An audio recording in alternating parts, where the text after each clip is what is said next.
After the big tariff announcement, something happened that shocked economists, and it wasn't the stock market dropping. It was the value of the dollar dropping.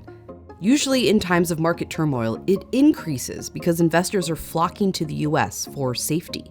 That national debt was also one of the main reasons the US's credit rating was downgraded soon after. Congress spends more than it brings in through tax revenue.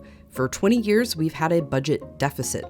2024's $1.8 trillion deficit was added to the combined deficits from the past years.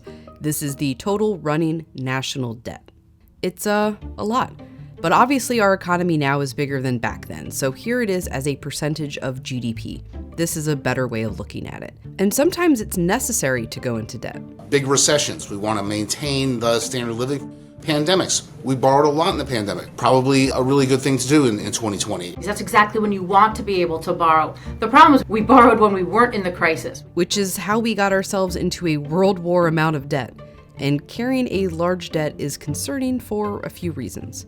For one, that's a lot of investors' money going to the government and not these other places. Studies have found that if the debt were to go down to here by 2050, incomes per person would be nearly 7% larger.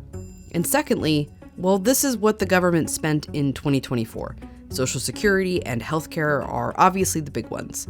But here, more than was spent on the military, more than everything else spent to run the government, were interest payments on the national debt. We have so much debt that we're borrowing to pay the interest on the previous debt. Well, that's like getting a new credit card to pay off the old one, and if you're doing that, you're in trouble. Whenever investors feel that the US isn't the safest place to put their money, they demand a higher interest rate. That's what happened after the tariffs when the dollar went down. And since the US Treasury has always paid its debt and interest on time, the US securities are considered the least risky investment, so they have the lowest interest rate of anything else on the market. So if interest on a US security goes up, so do mortgages. So do even the safest AAA-rated corporate bonds. Everyone in this market is affected. How can the national debt be fixed?